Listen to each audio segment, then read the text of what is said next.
তো ফ্রেন্ড আসসালামু আলাইকুম, কেমন আছেন? আশা করছি ভালোই আছেন। তো আজকের আপনাদের যে টপিকটি নিয়ে আমি আলোচনা করব, আপনাদের স্ক্রিনে শো করেছি যে আজকের টপিকটা আপনারা দেখতে পাচ্ছেন যে আমাদের সাথে কী ধরনের বিহেভ করছে। তো আপনারা এখানে দেখতে পাচ্ছেন ব্যাঙ্ক অ্যাকাউন্ট ভ্যালিডেশন স্ট্যাটাস, এখানে not match check and approve by district level দেখিয়ে দিয়েছে। তারপরে অ্যাপ্রুভ ডিস্ট্রিক্ট থেকে কিন্তু অ্যাপ্রুভ করা হয়ে গেছে অলরেডি। তারপরে এখানে দেখতেছে যে status for post to IFMS for payment, lot generate number কিন্তু আপনার পড়ে গেছে। লট জেনারেট নাম্বার দেওয়া মানে আপনাকে টাকা করে দেওয়া, সেন্ড করে দেওয়া। তারপর ডিসবোর্সমেন্ট, যেটা এখানে দেখতে পাচ্ছেন যে এখানে স্ট্যাটাসে লেখা আছে ফাইলিট এক কথায় করে দিয়েছে।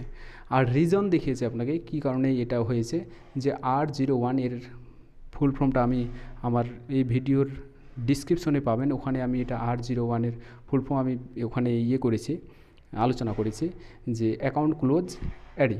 তো এখানে আপনারা বুঝতে পারবেন যে অ্যাকাউন্টটা ক্লোজ এই কারণেই করেছি, কারণ এখানে 2-3টা রিজন আছে, সমস্যা আছে, মানে যারা প্রবলেম বলেছে আমাদেরকে, আমরা যতটা জানতে পেরেছি জানি যে আপনার অ্যাকাউন্ট ধরো ব্যাঙ্ক অ্যাকাউন্টে ছিল, থাকাকালীন অবস্থায় আপনার অ্যাকাউন্টে আপনি অনেক দিন থেকে লেনদেন করেননি।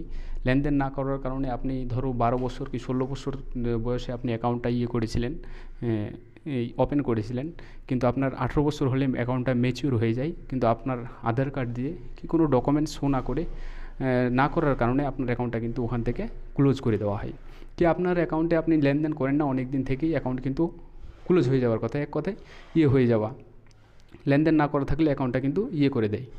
তো তার জন্য এটা আপনাদের রিজন দেখিয়েছি যে যদি কারো অ্যাকাউন্ট অ্যাক্টিভ থাকে, আমি বলে দিচ্ছি, তো আমাকে ভিডিও ডিসক্রিপশনে জানাবেন, আপনাদেরকে আবার একটা নতুন ভিডিও আমি করে দেবো, আপলোড করে দেবো। আর R01 যে অ্যাকাউন্ট ক্লোজ এটি দেখাচ্ছে, এটা কিন্তু এর আগের বার ছিল R011। তো এই বিস্তারিত আমি ভিডিও ডিসক্রিপশনে যে লিঙ্কটা দিয়েছি ওখানেই আলোচনা করেছি, আপনারা সেখানে ভিডিওটা দেখেন। এখন আপনাদের কথা আছে যে আপনারা টাকাটা পাবেন কি না। তো ফ্রেন্ড, এখানে আপনারা আমিও কনফিউশনে পড়ে গেছি যে R011 টাকা কিন্তু এর আগের বছরে অনেক স্টুডেন্টদেরই দেওয়া হয়নি।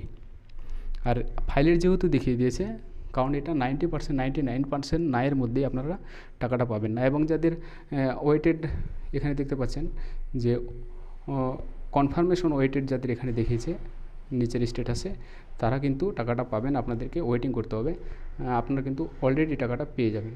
তো ভিডিওটি যদি ভালো লাগে প্লিজ চ্যানেলটাকে সাবস্ক্রাইব করে দেবেন, বন্ধুদের সাথে শেয়ার করে দেবেন। তো থ্যাংক ইউ, নেক্সট ভিডিওতে দেখা হচ্ছে। আর আপনি যদি এটার রিজন, আপনার সমস্যাটা যদি ভালোভাবে বুঝতে চান, তাহলে আমার ভিডিওর ডিসক্রিপশনে ওই ভিডিওর লিঙ্ক দেওয়া আছে, সেখান থেকে আপনারা জেনে নিতে পারেন। থ্যাংক ইউ, নেক্সট ভিডিওতে দেখা হচ্ছে।